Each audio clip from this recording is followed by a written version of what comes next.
यह कहानी उस समय की है जब मुझे बैंक में जॉब लगा था। उस समय सपना नाम की एक लड़की भी उस बैंक में काम करती थी, जो नीच जाति के थी, पर थी बहुत सुंदर। और उससे बात करते करते मैं उसके काफ़ी करीबी हो गया।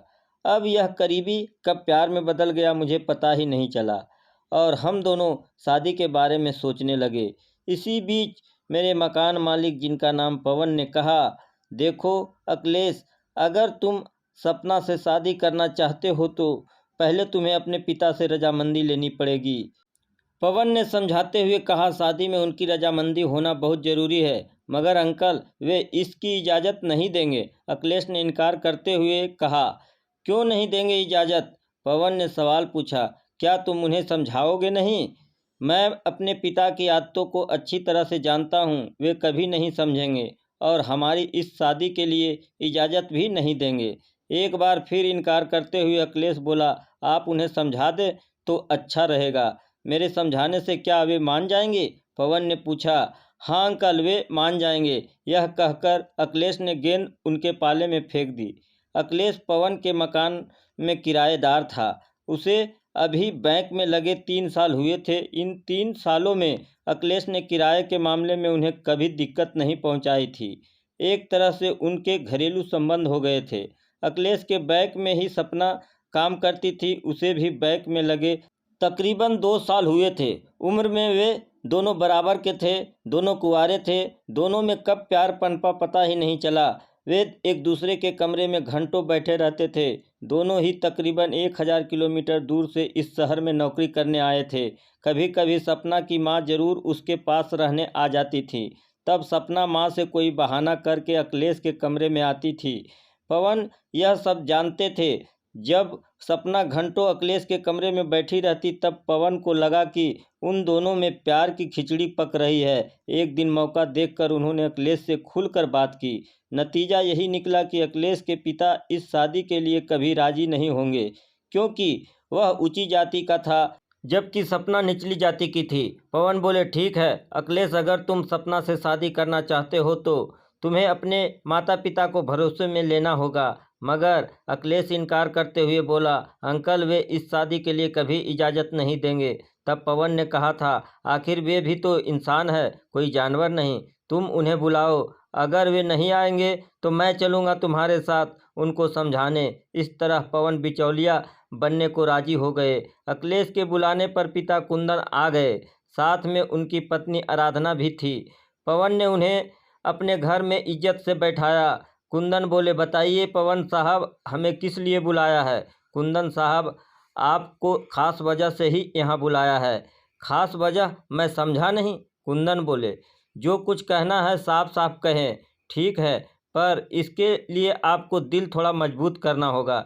मजबूत से मतलब? कुंदन ने हैरान होकर पूछा, मतलब यह कि आपने अखिलेश की शादी के बारे में क्या सोचा है? उसके लिए मैंने एक लड़की देख ली है पवन जी। अब अखिलेश की हाँ चाहिए और उसकी हाँ के लिए मैं यहाँ आया हूँ। यह कहकर कुंदन ने पवन को अजीब सी निगाह से देखा। अगर मैं कहूँ कि अखिलेश ने अपने लिए लड़की देख ली है तो क्या? कहा, अखिलेश ने अपने लिए लड़की देख ली है? जी हाँ कुंदन साहब, अब आपका क्या विचार है? कौन है वह लड़की? कुंदन ने पूछा। उसके साथ बैंक में ही काम करती है, उसका नाम सपना है। आप इस पर क्या कहना चाहते हैं? मतलब अखिलेश सपना से शादी करना चाहता है? हाँ, इतना कहकर पवन ने कुंदन के दिल में हलचल पैदा कर दी। वह किस जाति की है? क्या समाज है उसका? कुंदन जरा गुस्से से बोले, वह निचली जाति की है।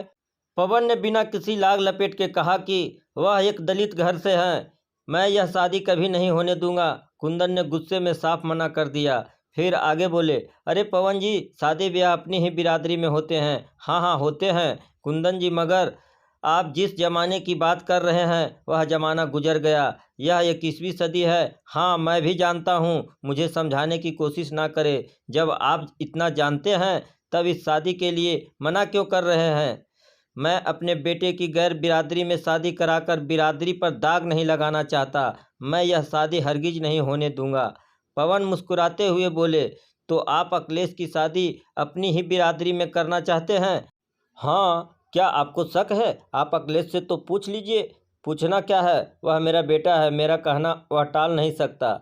अपने बेटे पर इतना भरोसा है तो पूछ लीजिए उससे कि वह आपकी पसंद की लड़की से शादी करेगा या अपनी पसंद की लड़की से, कहकर पवन ने भीतर की तरफ इशारा करके कहा। अखिलेश, यहाँ आ जाओ। भीतर बैठे अखिलेश और सपना इसी इंतजार में थे। वे दोनों बाहर आ गए। कुंदन सपना को देखते रह गए। पवन बोले, पूछ लो अपने बेटे से, यह वह सपना है जिससे यह शादी करना चाहता है। क्यों अखिलेश, यह मैं क्या सुन रहा हूँ? अखिलेश के पापा कुंदन बोले, जो कुछ सुन रहे हैं सच सुन रहे हैं पापा।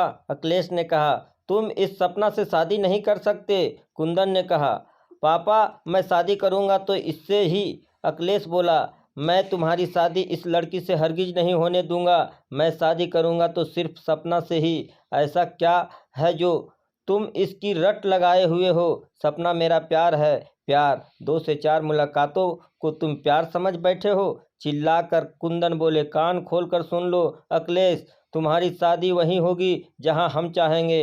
पापा सच कह रहे हैं अखिलेश। माँ आराधना बीच में ही बात काटते हुए बोली, यह लड़की हमारी जात बिरादरी की भी नहीं है। इससे शादी करके हम समाज में अपनी नाक नहीं कटा सकते हैं। इसलिए इसके साथ शादी करने का इरादा छोड़ दे। माँ, मेरे इरादों को कोई बदल नहीं सकता है। शादी करूँगा तो सपना से ही, किसी दूसरी लड़की से नहीं।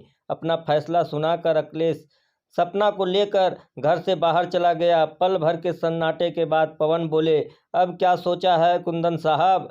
अब भी आप इस शादी से इनकार करते हैं? यह सब आप लोगों की रची हुई साजिश है। आपने ही मेरे बेटे को बरगलाया है, इसलिए आप उसका ही पक्ष ले रहे हैं, कहकर कुंदन ने अपनी बात पूरी। कुंदन साहब, सोचो अखिलेश कोई दूध पीता बच्चा नहीं। पवन समझाते हुए बोले, आप उसे डरा धमका कर अपने बस में कर लेंगे, यह भी मुमकिन नहीं है। वह नौकरी करता है, अपने पैरों पर खड़ा है, वह अपना भला बुरा समझता है। वह मेरे यहाँ किराएदार बनकर जरूर रह रहा है, मगर मैं उसकी पूरी तरह समझ चुका हूँ कि वह समझदार है। वैसे वह आपकी भावनाओं को भी समझता है, मगर वह शादी करेगा तो सपना से ही। इसके पहले मैं भी यह सब बातें उसे समझा चुका हूँ, इसलिए आप उसे समझदार समझे। क्या खाक समझदार है भाई साहब? आराधना झल्ला कर बोली, वह उस लड़की को अपने साथ ले गया है, कहीं वह गलत कदम ना उठा ले।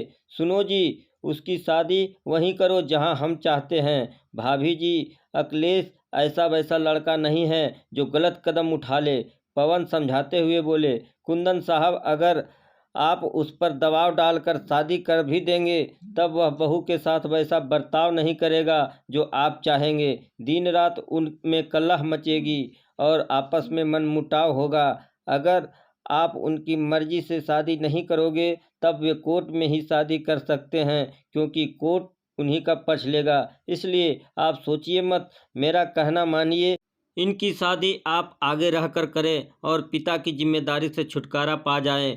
मगर इस शादी से समाज में हमारी कितनी किरकिरी होगी, यह आपने सोचा है? एक बार फिर कुंदन अपनी बात रखते हुए बोले, समाज तो दोनों हाथों में लड्डू रखता है।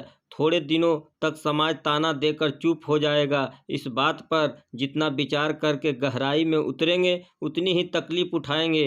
आप अपनी हट छोड़ दें, इसके बावजूद भी आप अपनी जीत पर अड़े हो तो अखिलेश की शादी अपनी देखी लड़की से कर दो। मैं इस मामले में आपसे कुछ नहीं बोलूँगा। पवन के ये शब्द सुनकर कुंदन के सारे गर्म तेवर ठंडे पड़ गए। वे थोड़ी देर बाद बोले, ठीक है पवन जी, मैं अपनी हट छोड़ता हूँ। अखिलेश सपना से शादी करना चाहता है तो इसके लिए मैं तैयार हूँ। ओह शुक्रिया कुंदन साहब, कहकर पवन की आंखों में खुशी के आंसू छलछला आए। यह कहानी आपको कैसी लगी कमेंट के माध्यम से हमें ज़रूर बताएं, और ऐसे ही कहानी सुनने के लिए हमारे चैनल को लाइक और सब्सक्राइब जरूर करें। धन्यवाद।